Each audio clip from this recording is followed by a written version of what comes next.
Okay. Can I just check in with the panelists? Could each of you just say hi to make sure your audio is working and everything's going well? Hello. Hello. Okay, thank you. All right, well, good evening. Wow, we're here.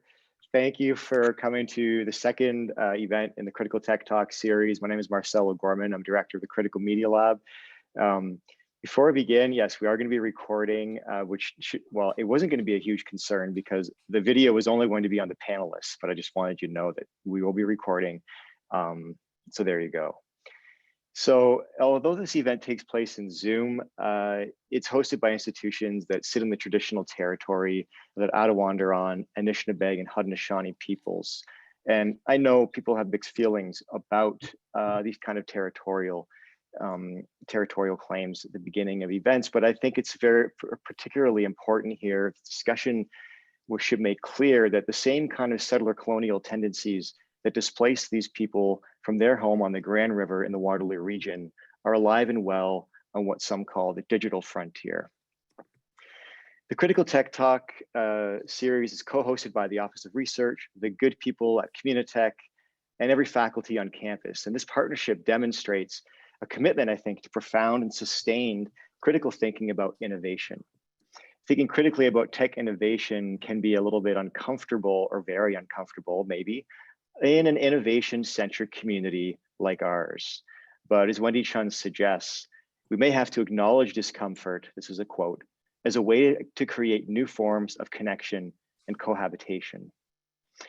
That may not be the best lead-in to an introduction to the Dean of Engineering, Dr. Mary Wells, but there's nothing uncomfortable about having Dean Wells here. If anything, her presence at this event provides hope for new forms of connection and cohabitation across the disciplines. I'll now step aside and let Dean Wells say a few words about this event. I hope you will give her a warm and comfortable welcome. Thank you so much, Marcel. And I'm just so delighted to be here. And I like that idea about cohabitation across the boundaries. That sounds really interesting. So good evening, everyone, and welcome to the second of our Critical Tech Talks. And I guess as Marcel told me, these are a series of honest dialogues about technological innovation. And I do agree with what he said, that we are at an interesting moment in time where it is important to think about the technologies that we develop as engineers, that we unleash on society, and the unintended consequences that they can have. So my name is Mary Wells, and I am so privileged to be the Dean of the Faculty of Engineering here at the University of Waterloo.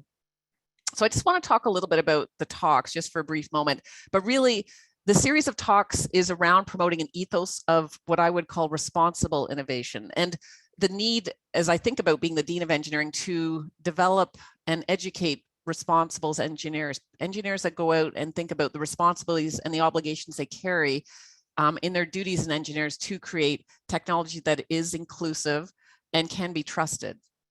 And it's also around looking at responsible innovation in our local tech and engineering ecology and beyond. As Marcel told you, each of the university's 6 faculties will co-host a techno-critical speaker and invite our Waterloo community and local tech sector members to participate in the dialogue, and as Wendy said, a conversation with everybody. So I just think it's really wonderful. And again, I do think these talks are incredibly timely, given the importance and the all-encompassing nature of technology in our society today. I think we can, having lived through the pandemic for the last 2 years, hopefully coming to the end of it, our reliance on technology and the pervasiveness of technology in all of our lives is ever present.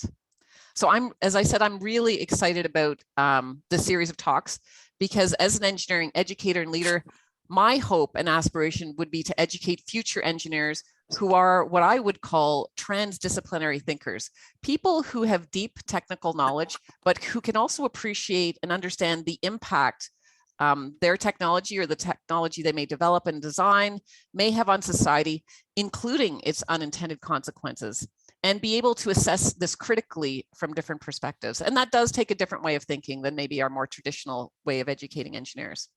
Today's talk with Wendy Chun, and we see there's many Wendy Chuns in the room, but the real one is up in my left-hand corner. She is an alum from the University of Waterloo, and she studied systems design engineering. So I know there's probably a lot of systems design engineers out there. So we're so proud of her and everything that she has accomplished.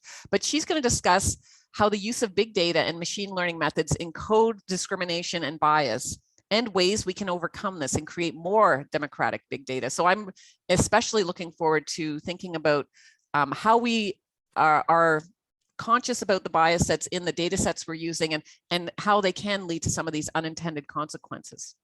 So put simply, how can we educate engineers to develop technology as if people mattered? And that may be a little bit controversial, because many of you may say that we always develop technology as if people mattered, but that's not always the case. So to put it really, people front and center in everything we do.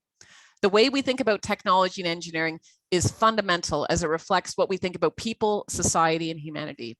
So I just want to end by saying, enjoy the talk, enjoy the conversation with each other. And I really also look forward to participating in the conversation as well. So I'll pass it back to you, Marcel. Thank you, Mary. That was quite an endorsement. Amazing. Really appreciate that. So the topic of tonight's event is of course drawn from a book called Discriminating Data by our esteemed guest, Professor Wendy Chun. And as Mary said, it's great to have Wendy here as a graduate of both the Department of English and Systems Design Engineering. Very unique combination. And I'm also grateful to both of those departments for supporting this event tonight. Suitably Discriminating Data is a book that combines computer science, social science, and the humanities to demonstrate how big data and machine learning generate cultural, social, and political polarization, as Dean Wells was saying. And put otherwise, big data and machine learning, far from being the neutral products of an objective science, can reinforce discriminatory power systems that fly in the face of everything we know about civil rights. And I just used the dangerous word "we" when I said everything we know about civil rights. Unfortunately, I can't speak for everyone when I speak in support of civil rights. But on that note, it's also suitable that this week's talk takes place during Black History Month, and I hope you will have a chance to build community by attending the Ujima Black History Month events hosted at the University of Waterloo this February. Sticking to the theme of civil rights, I'll conclude my long-winded talk and ill-fated tech issues with a reference to Professor Chun's 5-step program to disrupt the automation and amplification of discriminatory practices. So here's a quote from Wendy Chun's book. Step 5, draw from the struggles for and practices of desegregation and equity to displace the eugenic and segregationist defaults embedded within our current network structures, and to devise different algorithms and modes of verification. So I'm sure we'll hear more about that in a minute. Tonight, we have what I think is a relatively novel setup for a guest speaker event. Rather than providing you with a sage on the stage kind of experience, we've tried to arrange a less formal conversation. And in the name of challenging typical academic hierarchies, we're not going to start with our celebrated speaker, who is a Guggenheim Fellow, Canada 150 Chair, and Director of the Digital Democracies Institute at Simon Fraser University. Instead, as requested by Professor Chun herself, our two respondents will lead us in by sharing their reflections on Wendy's most recent book, Discriminating Data. Our first respondent, Bree Wiens, is a postdoctoral researcher in communication arts at the University of Waterloo and co-director of the Q Collaborative, an intersectional feminist design lab. Her interdisciplinary work draws on her mixed race, queer, activist scholar experience to explore the digitally and culturally mediated phenomena of networked social movements and the politics of their design. I'll introduce our second respondent now as well. This is Queenie Wu. She's a fourth-year undergraduate student studying systems design engineering at the University of Waterloo.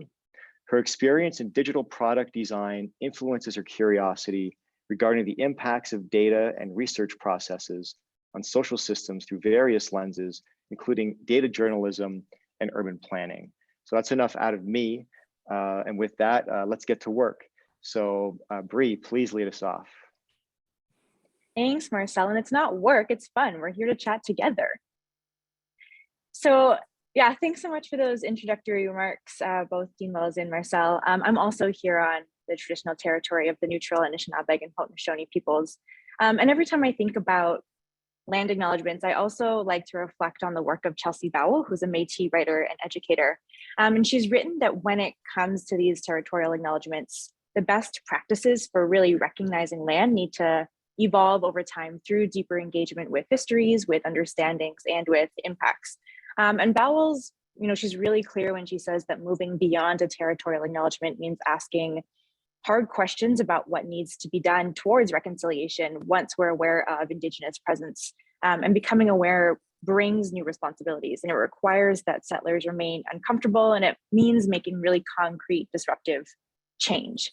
And this kind of disruptive and concrete change, asking hard questions and understanding the discriminatory impacts of history, is at the core of your book, Dr. Chun. And in the introduction on page 16, Dr. Chun writes that engaging Indigenous knowledge and histories would place current crises within the larger context of colonial expansion. Notions of dystopian destruction and surviving the apocalypse are not new. Rather, they stem from the very emptying of Indigenous lands into the new world, a move that haunts new media and its frontier dreams. And these kinds of colonial rhetorics underpin a lot of the technological ventures that we see today. Much like the discourse we hear of the internet and new technologies being this wild west, ripe for settling or pioneering. And so in the face of these kind of colonial languages that draw on this long and discriminatory past that have become so seamlessly embedded in our technologies and our data, Dr. Chun calls for desegregation, for decolonization, and for other moves for equity. And so I really see these as calls to action, these calls for more pluralistic, democratic futures where power is fundamentally decentralized. And I see this as a central theme of the book alongside the thoughts that we just heard on responsible technology. And so, this book calls for finding new ways of residing in this world together. And so to be here together, Dr. Chun in the book argues that there's a need to better understand how biases are baked right into the machine learning and the algorithmic systems that we often label as neutral. And it's not just that data are analyzed in biased ways, but that human prejudice is embedded in the very bones and the logics of these systems. And as a result, continue to amplify and automate discrimination. And so to show us that this is indeed the case, Dr. Chun traces the ways that data analytics systems today are based on this long history of discrimination. And there's a lot that's worth revisiting here in the book, but I do want to narrow in on the discussion of homophily to get at some of the themes of this work and also to prompt us to think about, critical data research and praxis at large. So Dr. Chun, in your book, you show us how correlation is rooted in this longer history of eugenics that was strengthened by the naturalization of segregation through the concept of homophily. In the chat, I see you wouldn't have her book, do you? And it is this book here, in case people are wondering. So this tendency towards homophily, the idea that birds of a feather naturally flock together, as Dr. Chun underscores in the book, it's undergirding not only our social media platforms, but also the eugenicist practices that are based in scientific racism. And so Dr. Chun tells us that correlations that lump people into categories based on their being like one another amplify the effects of historical inequalities. And so from this, we can see that correlation and homophily continue to be at the center of contemporary data science. So when data are plotted along an axis of comparison, homophily, love of the same, ensures that normativity within what could have been a non-normative system remains. So because of this history, correlation is both predicting future actions and forming these actions. And so if we rely on a data developed through discriminatory systems, data that's reifying the racism and the ableism, the colonialism, and the misogyny of the past, one of the questions is, how can the future be any different?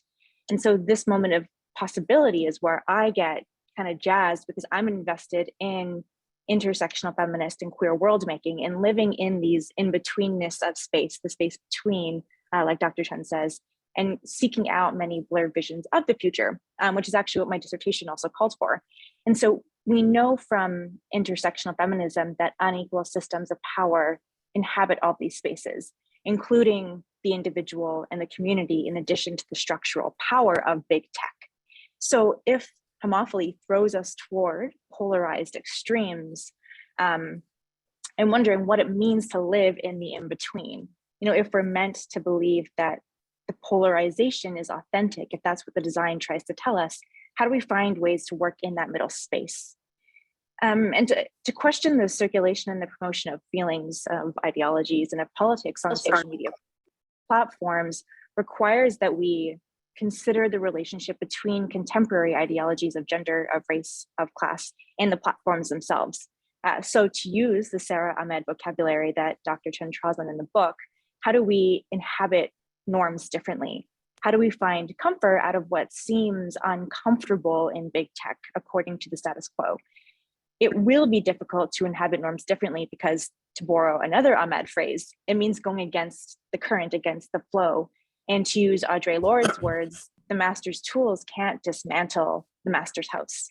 And so even if this is this tracing of a discriminatory history and its manifestation within contemporary data seems kind of melancholic or pessimistic, I think the reason that we trace these histories is because we have hopes for different futures. Okay, so if apocalyptic AI futures can only repeat a problematic past, that feels very hopeless. But if we can identify opportunities for change within those in-between spaces, space between, like Dr. Chun calls it, we are instead seeing the possibilities of the hopeful futures where we can really challenge and disrupt and rectify these issues so we can try to embody alternative sets of norms. So, in thinking about step 5 of Chun's program that Marcel read out to us, now that we know these histories and we know their impacts, how do we queer or rework these tools? What are the ways that these slips, these failures in technology do lead us to greater clarity about the ruptures of possibility for redistributing power? And so I'll leave it there, and I'm really looking forward to our discussion. We're really lucky to have Dr. Chun here sharing her work, and I'll pass it over to Queenie for her thoughts now. Yeah, Bree, thank you so much for your reflections. I think when it comes to reading the portions on homophily, I really echo a lot of the reflections that you mentioned. As an undergraduate student, my experience reading your book, Dr. Chun, has been more so kind of reflecting on the principles drawn from statistics and data science and how that's applied into a lot of the technologies that we see and the issues that stem from them. So what I would really love to do is kind of focus on the latter 2 chapters talking about authenticity and recognition. And so chapter 3 discusses algorithm authenticity and its presence in social media and a lot of recommender systems that we're very familiar with. And so, for example, if any of you were to look through, let's say, your Instagram Explore page, you might find that it might have morphed into a gallery of themed content without your explicit intervention beyond views or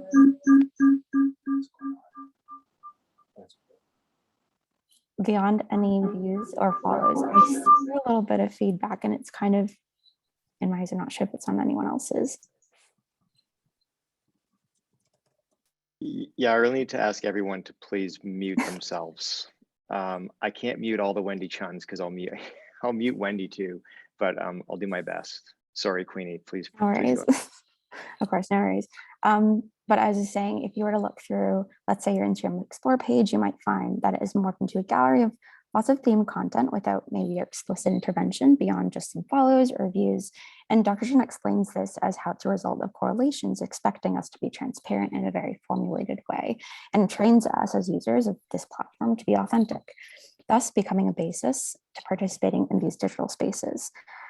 Relating this to the concept of homophily that Bree mentioned earlier, these collaborative recommender systems that compound on a network of behaviors can then decrease a lot of possible diversity that these platforms are meant to promote.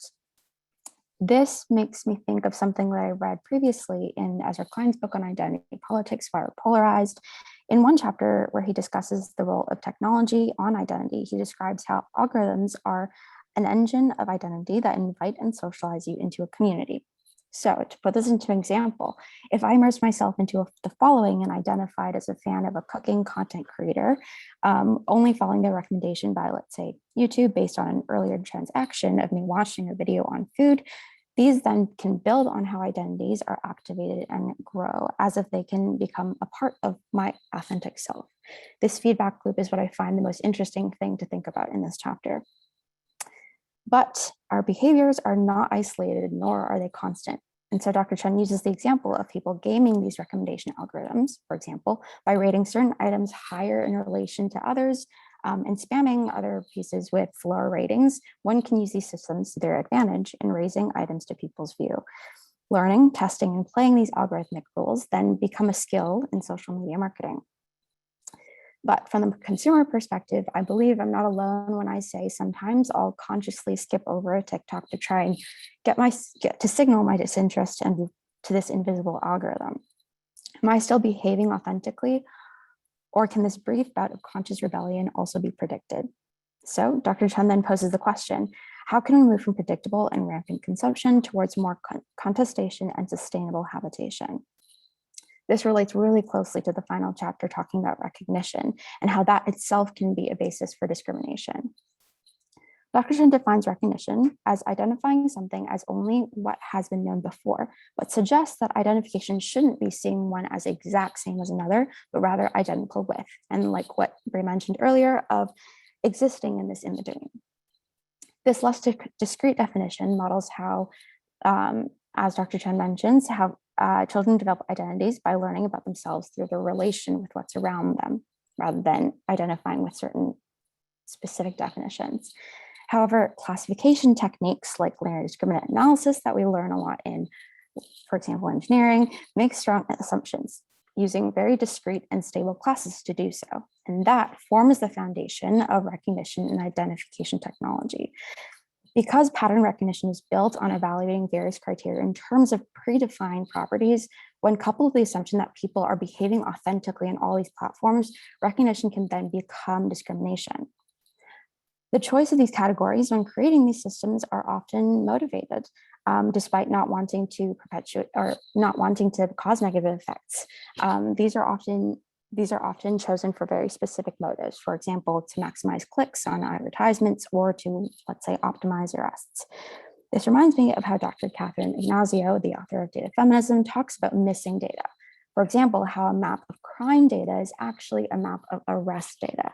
By recognizing one as the other by default, it amplifies discriminatory narratives from the deficit in data through these assumptions. This becomes a quest not with the goal of being to fill all these data gaps, but in breaking what we understand as discrete. So I am super curious, how can recognition in this case be used to celebrate uniqueness and achieve justice rather than using them to identify and categorize?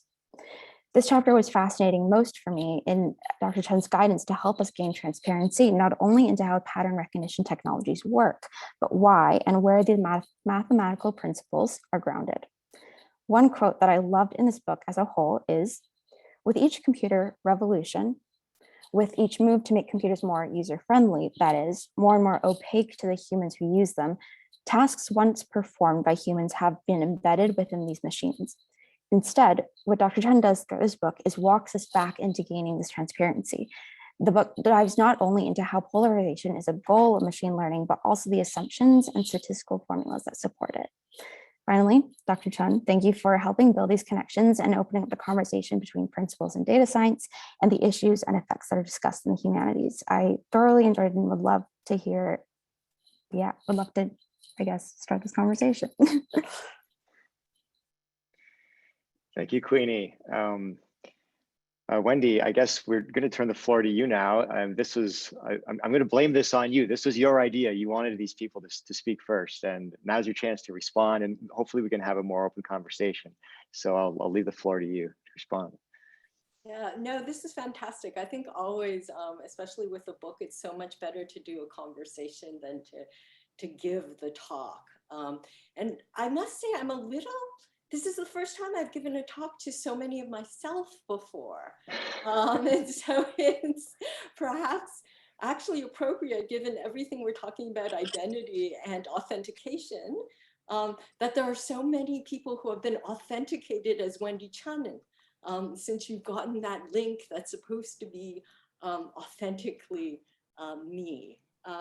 So yes, we're all Wendy Chun. This is I think, a nightmare for many people, but we'll proceed.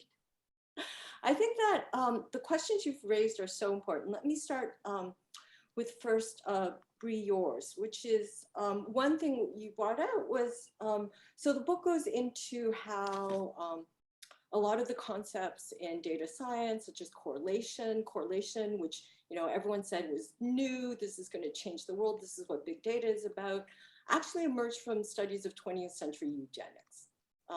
How homophily, the idea that similarity breeds connection, which drives recommender systems, comes from studies of US residential segregation.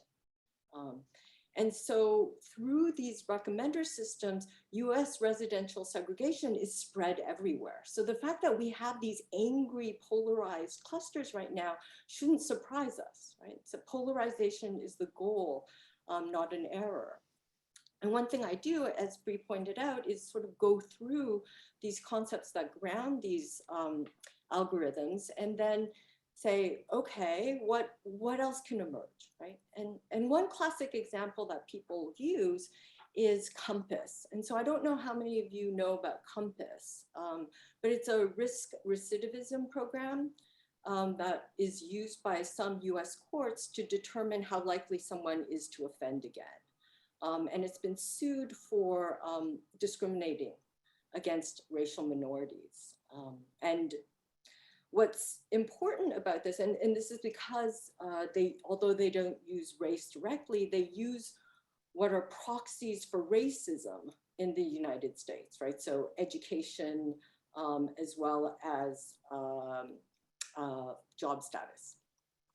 And so one question that people have had is, okay, given all these systems, and you can also think through in terms of a discriminatory system, Amazon's secret hiring algorithm, which was shown to discriminate against women. So if you had women anywhere in your CV, you were less likely to be hired. And rumor had it that if you had Chad anywhere, you gained a couple of points. So Amazon got rid of this program, but one of the questions I have in terms of how do we relate to these is, what if we use these like we use global climate change programs, right? So what global climate change programs do is give us the most likely future based on past patterns and mistakes, right? And we see their predictions not as, oh, yay, it's going to be 2 degrees Celsius. Let's work with this, but rather they tell us that this is the most likely future given past discrimination or past mistakes. So let's create a different future. So one thing that I argue is that we should read these programs against the grain, and we should read them also for what they expose, because if COMPAS, for instance, is showing us that certain factors, proxies for racism matter, right? Then they're showing us how we can understand how racism operates. As well, if you consider the fact that the US government during the Obama era supported COMPAS because they viewed this as a way to get rid of individual bias, and they viewed racism as individual bias, right? So I hopefully none of you have had to appear before the judge or a judge in a criminal case, but apparently, your lawyer is good if they get you in front of the judge before lunch. Because if you go before lunch, you're far more likely to get a lenient sentence than you are after lunch. And so COMPAS was supposed to get rid of individual bias, such as the effects of your circadian rhythm. And they presumed here that racism was simply a mode of individual bias, right? So they got rid of individual bias, yet systemic bias remained. So part of this is to say, okay, let's read these against the grain, like global climate change models, but also let's think beyond these models, right? Because a lot of them just tell us things that we already know. And part of the reason why they tell us what we already know isn't only because for a lot of these models, their ground truth is actually a deep fake, right? So think through Hollywood celebrities that are the base for facial recognition technologies, right? Hollywood celebrities' faces themselves are already deep fakes, right? So the problem isn't only that deep fakes equal the ground truth in a lot of these systems, but learning in these systems equals repetition of the past within certain standard deviations. So when COMPAS was tested and they said, okay, look, it would accurately predicted the future, would accurately predict what would happen in the future, it did no such thing. What it did was accurately predict past values that were hidden within the training set or out of set data. Right? So one thing that we need to do, and this is what's so exciting about working across disciplines, is that the humanities and the social sciences have such rich concepts of history and learning. So what would happen if we took these rich concepts of learning, learning beyond repetition, and engineering certainly did this for me as well. If all we're doing is repeating what we already know, then we're not learning. Right? What if we had these different concepts embedded within it? What if we worked across disciplines? And here, I think Indigenous AI is absolutely fantastic. And what's so important about a lot of the Indigenous AI technologies is they say that, look, technology shouldn't be framed as your servant or your slave, right? It shouldn't be, Alexa, do this for me. And this sort of relationship always provokes fears of AI is taking over, right? And this is just historically true, right? Within societies which are so dependent on slavery, there's always this fear of the slaves taking over. I mean, this is Hegel. But what if what they're trying to get us to do and what's so essential is to try to have us make kin with our machine. So rather than this relationship of master and slave, we develop a different way of relating to technology. And I think that what's so exciting about this and thinking through responsible AI is that we're really at a point where we can take these rich concepts and try to do something else. Because one thing that I really want to emphasize is that just adding social sciences and humanities to technology isn't the answer. So this is a lot of the ways tech talks about it. So I was giving a talk as part of humanities at, think of the largest Silicon Valley company. And the idea was, we're going to bring these humanists and social scientists in, and we're going to have ethical tech. And what's so key is to understand, if we have unethical tech now, it's not because there's no social sciences or humanities in them, but there's bad social sciences and humanities, or social sciences and humanities are badly incorporated within these algorithms, like homophily. Homophily comes from social science studies of segregated populations. Sentiment analysis, which is so huge, comes from studies of unruly women workers and Japanese and people within Japanese internment camps. So all these concepts, which are so fundamental to social media, draw from studies of various interned communities. So if we feel like lab rats, there's a history to this, and we need to embrace and think through different concepts. And that goes to really the lovely points, Queenie, that you pointed out in terms of authenticity and transparency, right? So how do we get to be quote unquote authentic? And if a lot of the sentiment analysis was used to control unruly people, so it was actually a study of a revolt within a Japanese American camp, which became so important. The idea is to get people agitated and unruly, and then manage them using these skills, right? So sentiment analysis and this work was supposed to help us manage occupied territories. And so I think that thinking through these concepts and then thinking with them for other different, and part of the argument is we don't have to necessarily go to the future for something that's new or different, but rather revisit these communities. Because within that housing complex, for instance, which the term homophily came from, because they said, you know, there was only friendship or white liberals over-selected white liberals and white illiberals over-selected white illiberals. There were also a lot of instances of cross-racial friendship. And this doesn't get taken up. And so one of the things is to say, look, our life is already so complicated. And again, just to leave you with one last example about how poor homophily is, right? The idea that similarity always breeds connection. Some of you might know people who are heterosexual.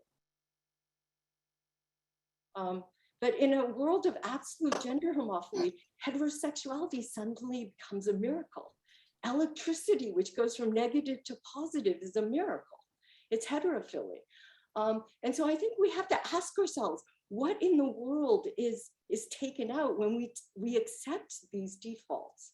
And how can we, instead of just bouncing between homophily and heterophily, which both have their problems, occupy these spaces, as Breeze pointed out, in difference?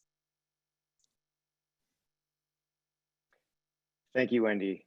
I think that's a great response again. I wonder if either Bree or Queenie, I have a lot of questions, but I'm not gonna hold the floor if Bree and Queenie want to speak. And I wonder if they have a response or if they might have a question for you based on what you've just said.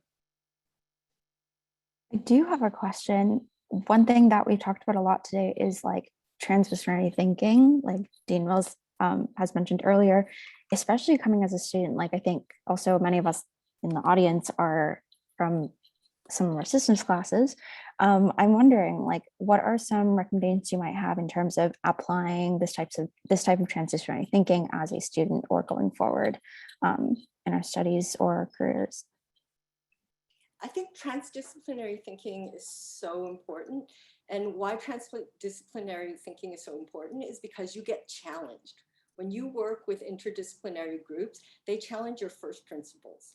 And so I think that what's so fruitful about this is to never let your assumptions just stay in place. And I think that if you work that way, what you end up doing is taking on bigger problems that you didn't think you could ever solve. And I'm just going to give you a concrete example of how this has worked in my life. And this was when I was a faculty member at Brown. A new president came in and said, you know, we're going to do these faculty initiatives, but we want them to be, you know, bottom up, but we're going to assign you. And so I got assigned with the head of computer science and someone in biostats who works on AIDS. And we were told to come up with a big data initiative. And we looked at each other and said, okay, we're not going to, what is a problem that we can't take on without each other? And it was actually the person in biostats who came up with the question that inspired us. And he said, I can show almost any correlation to be real, but I don't know it's true. And then we were also interested in global climate change. And we said, just because something's true or accepted as true doesn't mean that it'll make the effect that it's supposed to.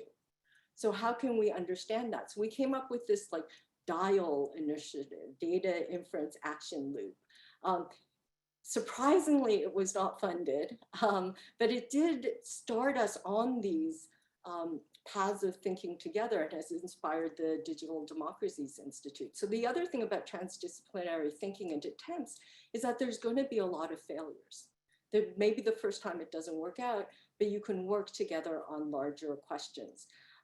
At Brown, I taught a course called Digital Media, and there would be students from engineering, the arts, humanities, theater, and performance studies.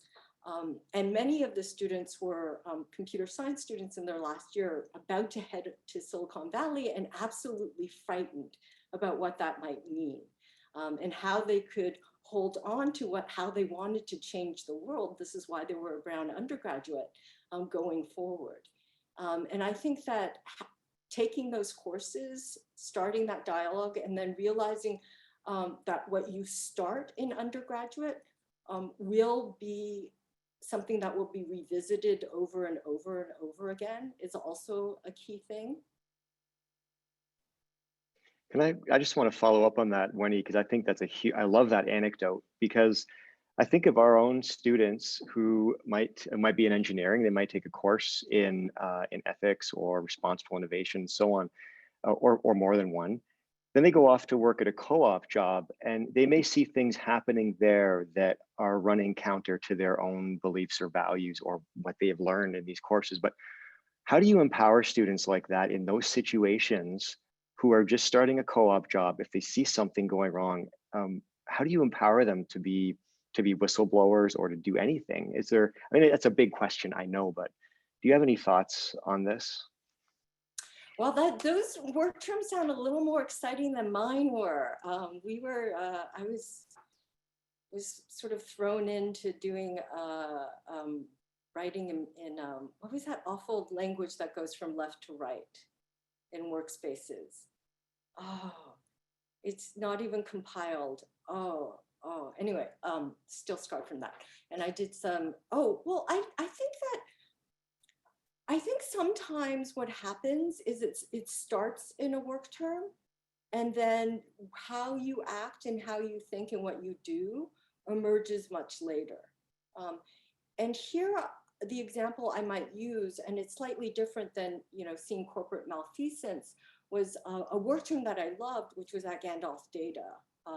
When I was working with hardware, I was working on a 10-base-T converter. So back then, Ethernet was mainly thin or thick coax, and I was working on a telco converter. And I was soldering and stuff, and he was, trying to put the resistors in and everything. And I said, and he said, oh, I have a really easy mnemonic for you to learn, black, blue, blah, blah, blah, blah. And he said, bad boys rape young girls, but Violet gives willingly. And I was like,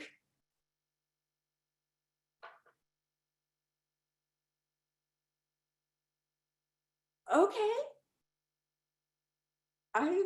It's stuck in my mind. And it became the reason why I turned to the humanities to understand, like, what does it mean that this stuff is embedded within technology? How can I react to it?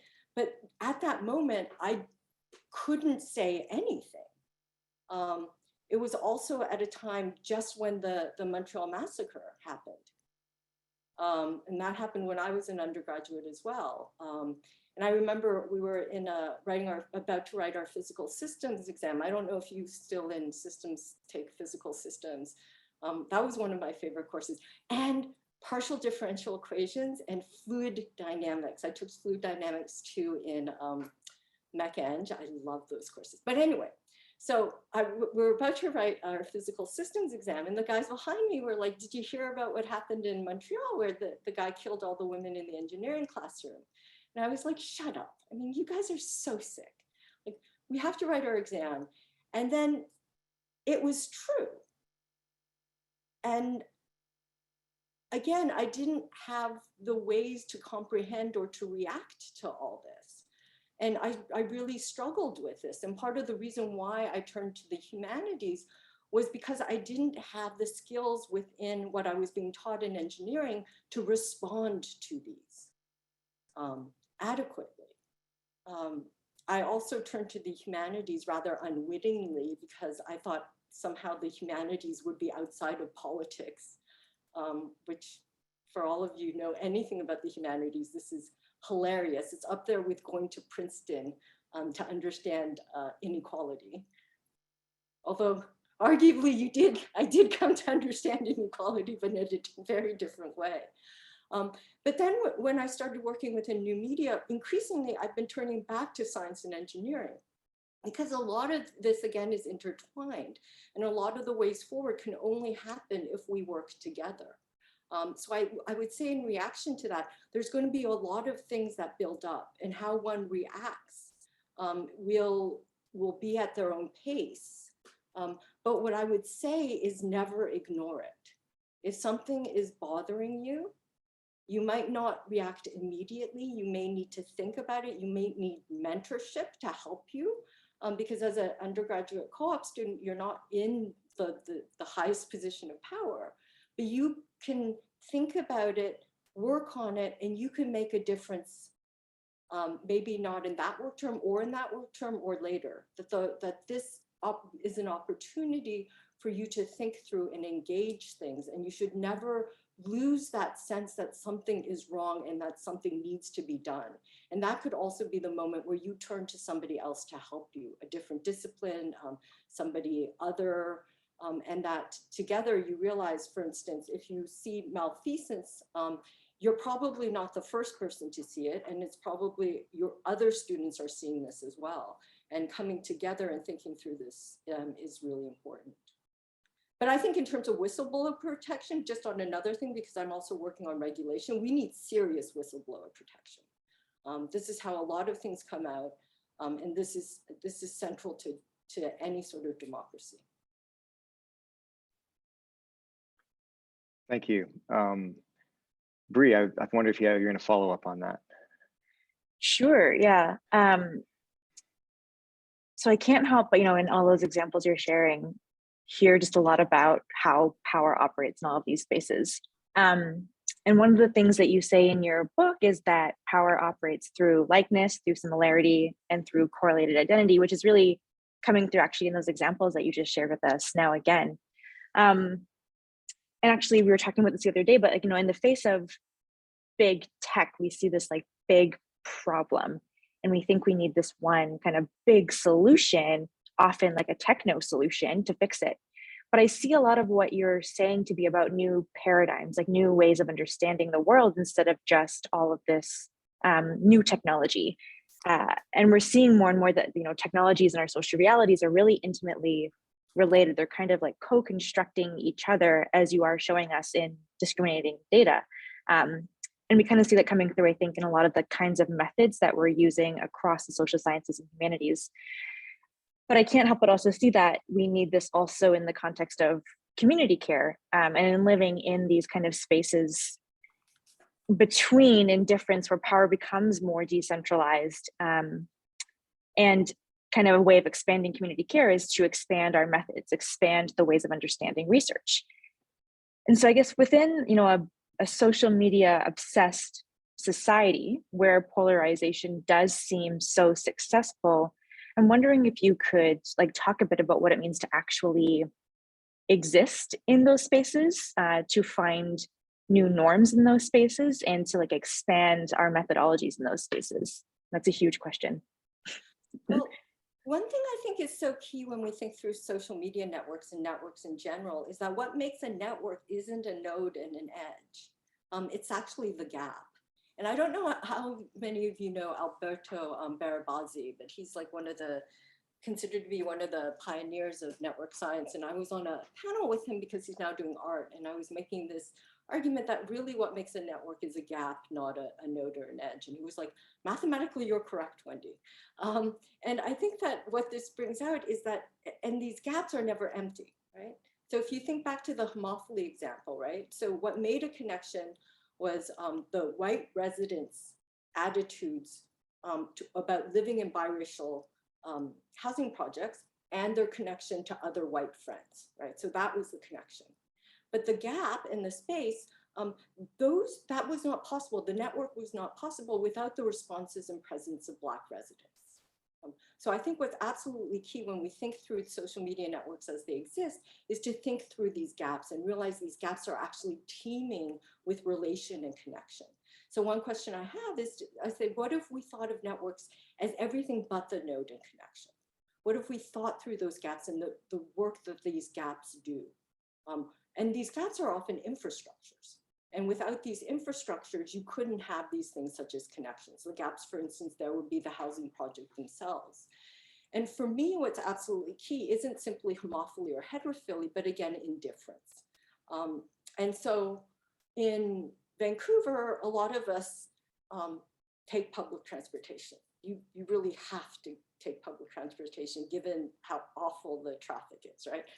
And so I ride the R5 bus.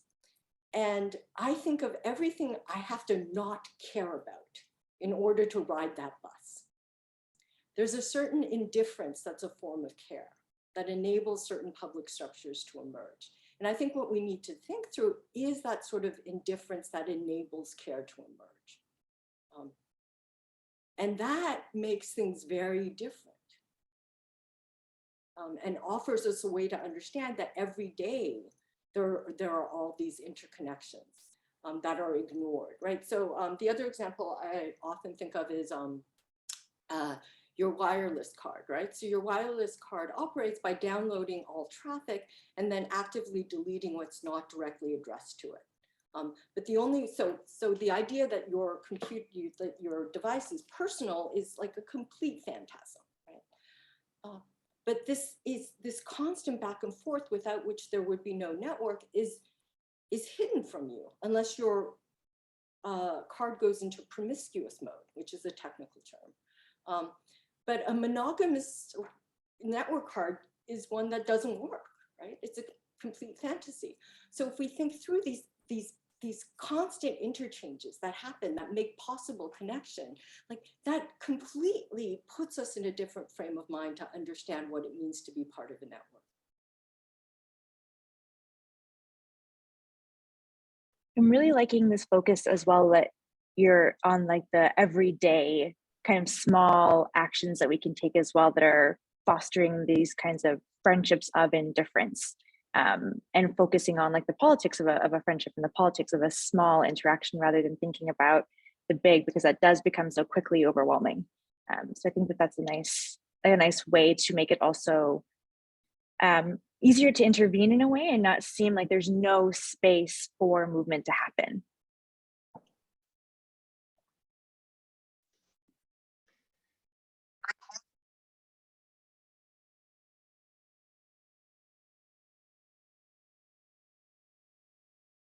So Wendy, I know we're running out of time here, and I'm going to invite people to start putting questions. We did start a little bit late, so I think it's okay to keep going for another, at least another 5 to 10 minutes. But Wendy, I have a question. If you'll indulge me this one, we had a demonstration here over the weekend. We've had a few of them, essentially anti-vax demonstrations. And I wonder if you've been thinking, this may seem, people are probably gonna wonder, why is he asking this? I wonder if you've been thinking about the Freedom Convoy. And I wonder if you've been thinking of it in terms of homophily, or in terms of reverse hegemony. And if you want to, you might have to explain those concepts to our audience. But I'm just wondering if you've been thinking about it. And I'd like to give you a chance to talk about it if you would. Yeah. Oh, wow. Well, one thing I say in the book is that freedom is only freedom if it's freedom for all. And I think that's absolutely key. And that we not give up on the term freedom, but think of what freedom means if it's freedom for everybody. And what does that enable? I think that also what's so I'll talk a little bit about reverse hegemony. See, so what I was fascinated by was the ways in which majorities now seem to be forming, or vocal groups seem to be forming, by creating angry clusters, angry smaller clusters, and then linking them together. So then rather than saying, look, I have this one overarching thing, you say, well, you hate this, you hate this, you hate this. You have a certain, and what's so key for this is that what's used to put you into these angry clusters is usually an open secret. So it's something that feels vaguely transgressive, but is also something that's open as well. So stigma becomes style. So in the book, I look at incels, right? And the ways in which that becomes what was once a stigma becomes a form of identity formation. And open, one declares openly that one is X, Y, and Z. And then how from these angry clusters, you then link a larger majority because of a mutual hatred of something else. So a mutual hatred of social justice warriors, for example, is what links these angry groups together. And what's key to this is to keep people angry as focused as possible, so that you can have this emerge. And I think that there's, I've seen this emerge in the US. Part of the reason why I moved to Canada was because of what was happening in the US. And I think that thinking through this kind of angry logic and what keeps this angry logic going is absolutely key to intervening into it. Because what it does is I don't know how many of you watched that docudrama, The Social Dilemma, in which, we're all agitated marionettes that are being manipulated like lab rats by evil Silicon Valley dudes who are now sorry. But the idea there is that certain behaviorist patterns work when we're really agitated, right? So homophily works some of the time, but when homophily works, people become more rather than less agitated. So homophily is usually talked about in terms of making you comfortable. You know, you're naturally comfortable around people like you, right? So this is how it's justified. But as Frances Haugen has shown in her whistleblower testimony, when Facebook made your feed concentrate more on friends and family, so more people who are like you, people became more and more agitated and angry. So there's a way in which this putting you together with people like you, which is supposed to make you comfortable, actually encourages agitation. And the way I like to think about it is really physically in terms of iron filings, that classic physics experiment where you have a whole bunch of iron filings and you take two magnets underneath and what you get are two clusters. This is how the network forms, right? But these things that are clustered together are also repelling each other because they're alike. But what keeps them together is this overriding attraction or hate for this other thing. And I think we need to move away from this agitation around likeness and how this agitation is created by likeness. Thank you. I think that's a good answer. I think anyone, you know, we look at how people are describing their experience in Ottawa. The citizens who live there, who are not part of the movement, feel anger. They're being exposed to a lot of anger, and I think that's why I brought up the question. I just wondering, I wonder if Queenie has any more questions to add, but I want to invite the audience to start asking questions. There is a Q&A section in this webinar, but you can also just post them directly into the chat and I will take a look at them. But Queenie, did you want to follow up with anything? Yeah, I do have one question that kind of stems from what you just talked about, Dr. Chun, in terms of kind of placing you into these groups that are supposed to make you more comfortable. I also hear more anecdotally about how, I guess, like younger folks have taken on the internet to find groups that are more similar to them in a form of finding their identity and finding people who are like them and finding groups where they can truly express themselves in ways that they cannot in real life. And for a lot of these folks, this is a very transformative experience on platforms earlier like Tumblr, or currently more like platforms like TikTok. In what cases is this, like, I guess, birds of a feather flock together, can be more of a, I guess, I'm trying to find the right word, fostering this type of growing identity versus fostering this type of agitation? What are the differences? How can we kind of, I guess, grow one, but kind of recognize the other as not the same? I think what's so key is that homophily is used to stand in for so many other things, right? If homophily becomes your only point of explanation, then racism and community look like the same thing. And the reason why they look like the same thing is that no questions of institutional structures are ever considered. Right? It's just that people naturally want to do X, Y, and Z, right? And I think that the question you raise about why and how do people come together and what makes them able to relate to and think through together is an important one and can't be simply reduced to people want to be just with people who are like them, but there is something transformative about certain forms of community and community relations. And I also think here, like what's so fascinating and important is a lot of this discussion around authenticity is done in terms of, you know, be real, be who you are, right? But if you look at the trans community and when the real names came down on Facebook, saying, you know, if you're only authentic, if you're, you know, you equal your identity, a lot of people's livelihoods in their communities were destroyed, right? Oscar Wilde very famously said, give a man a mask and they'll speak the truth.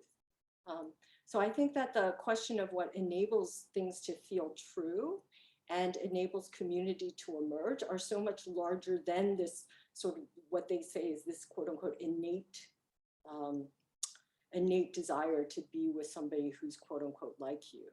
But I do think that the question you raise about what makes community possible is so important. And a lot of people within critical ethnic studies as well have pointed out the term Asian. So in the US, the term Asian American is a key term for not only identity politics, but also taking on questions of anti-Asian racism, right? But the term Asian American emerged because people couldn't tell us apart, right? And so they were like, you know, and then if you say, look, no, I'm not from China, I'm actually Korean, this isn't really going to affect the way racism operates. And so it became a way of saying, look, let's take this term that's been used to hurt us and try to see if we can build a coalition around it and then intervene into it. And that's a way to talk about history too, and why is it that you find yourself turning to others? And that's a much larger conversation than simply homophily. What I'll also point out is that the sociologists who came up with the term homophily, Robert K. Merton and Karl Lagerfeld, also said homophily is just one form of friendship formation, and it's not necessarily the dominant one. We're also going to talk about heterophilia. There are all these other formations. And so it's just weird that this has become so overarching in the way we understand ourselves in the world. Yeah, thank you. Thank you. I think that like captures kind of both of those very well. And I think like, yeah, one in terms of like the transformative parts of it is really important to talk about and turning that narrative around. Thanks, Queenie. We do have one question here, Wendy, from the audience. If you don't mind, we'll try this one out.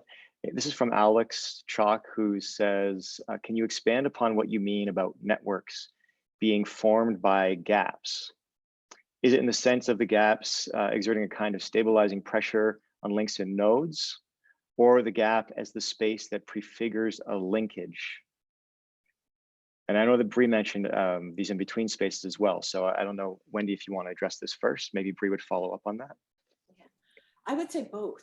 But literally what Laszlo was talking about was, if you don't have gaps, you don't have a network. You literally do not have a network. You just have a mass. You have a clump. And so without gaps, there is no network. And when you think through network visualization, what matters most, and Laszlo's done a lot of work around visualization, as has many network scientists, what matters most when you're trying to visualize a network is how you create the gaps and how these gaps make the connections appear. But so that's just at one level, but at the other level, again, if you consider connection to be a repeated or habitual connection, what doesn't count is what makes this other thing appear. So just to give you a concrete example from the history of network science, Granovetter, who came up with the term weak ties, right, said, well, weak ties aren't absent ties. And absent ties are things like relations between nodding strangers, or the person that you get coffee from in the morning, or you buy a newspaper from. Those are considered absent ties, but they become really important during times of a crisis, like a medical crisis, pandemic, etc. And the pandemic has made clear to us how, if you consider your network just to be certain kinds of ties, you miss out on actually the range of interactions without which a definite tie couldn't emerge. Thank you. Bree, did you want to follow up on that, or do you want to let that one go? I don't know if I can speak to it in terms of like the actual science. That is absolutely not my expertise.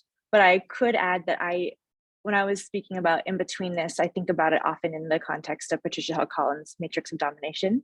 And if we think about the matrix of domination as a prism, and as there are these, the connections between nodes are different kinds of power that uphold this matrix, the spaces between are the spaces for resistance and the spaces for finding new ways of being in the world. And it's those kinds of in-between spaces, that like ethos of the space between that Dr. Chun talks about, where this like plurality of difference can thrive. So I don't know if that very much helped or convoluted what Alex was asking. Well, I think an emergent kind of theme here is this idea of space and spatiality and the possibility of creating networks, and what a pandemic actually does to that, how it forecloses that possibility in very difficult ways, and can create a pressure cooker kind of situation, as I think we're seeing right now with anti-vaxxing kinds of angry demonstrations. I want to I have another question here. This is a big question from one of our PhD students, Kem Lauren Kramer. Wendy, I hope you're ready for this one. And I mean, all the panelists can answer this one, but what is the end goal of digitizing or mathematizing us? To what ends? That depends on who's doing it. I mean, that really depends on who's doing it. I can talk about what the end goal of correlation is and how that emerged. That emerged through eugenics. And the goal of quantizing human traits and relationships was in order to create what they considered to be a quote unquote better future. And their quote unquote better future was one that made sure that other people did not reproduce.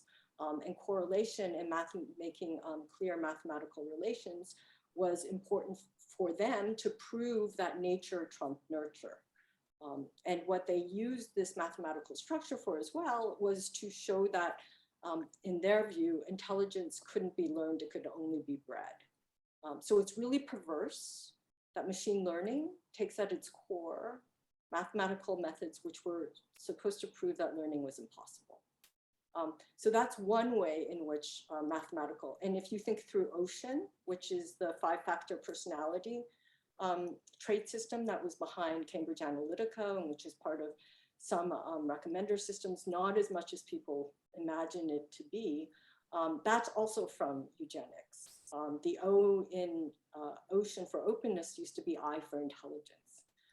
So I think that the question of what this does is you have to think through historically to say, okay, what system, what did it do? Linear discriminant analysis, why was that used? It was used to discriminate between two races or two classes that were already presumed to exist but be mixed and share certain features. So I think that question needs to be answered in many different ways depending on the different forms of mathematics that are being put forward. I mean, you could also say why in certain global climate change models are certain trees or certain other behaviors being rendered into differential equations or partial differential equations. That's to give us a view of what we're doing to the world and how we can change it. Thank you. Wendy, I thought for sure you're just going to say money. Money was the answer. You know, you quote Foucault in your book saying the grid of intelligibility, the market has become the grid of intelligibility for everything. If you can quantify it, if you can mathematize it, you can sell it. You can render it intelligible and sell it. I think we're pretty much out of time here. Can we take one more question, Wendy? Are you okay with that? Sure, absolutely. Okay, before we take this question, and this will be our last question, I just want everyone to know that you're welcome to join us in the 2D space gather after this event and after this conversation. And I want to thank the people who set that up, including Shannon McDonald and Lindsay Meaning and Lindsay and Alex. I also want to thank Alexi for helping out with organizing this whole thing. But you can join us in that social space for conversation afterwards. You got a link in your Eventbrite invitation. Okay, so this is a question from Sana, and here we go. I'm wondering what your thoughts are on the need for representation, being able to see yourself in the media, and tech as a field, etc. So what are your thoughts on the need for representation? It seems to touch on the conversation of homophily, community, and I would love to know more about how it relates or doesn't relate. I think representation is necessary but not sufficient. There is no doubt that there needs to be better representation because a lot of the issues that we're running into is precisely because of the communities who have been involved in making these systems, but it's not as though simply adding other people in without changing things and rethinking what we're doing is going to make the difference. So I think we need, of course, we need better representation in tech, and of course we need to think and realize that that's not enough. So before I go to, I want to thank you all for inviting me for this wonderful conversation, for all the Wendy Chuns that are here, including Dave Dolson, who's now changed his name and was my lab partner when we were both undergrads at Waterloo. So I don't know if he's now stepped away and he has his camera off, but I just want to acknowledge that. There he is. Yes. So we were lab partners together. So. Good to see you again, Wendy. Great. That's great. So on behalf of all of our sponsors and panelists and our audience, Wendy, I'd like to thank you too for joining us tonight. You've given us some great tools to think with, and I hope we see more of you in the future. And if you haven't read Wendy's book yet, please pick it up. It's a great transdisciplinary book. Thanks everyone for coming, and I hope to see you in the Gather space. Thanks, Wendy. It was really interesting. Thank you, Mary. Thanks, Marcel. It was great.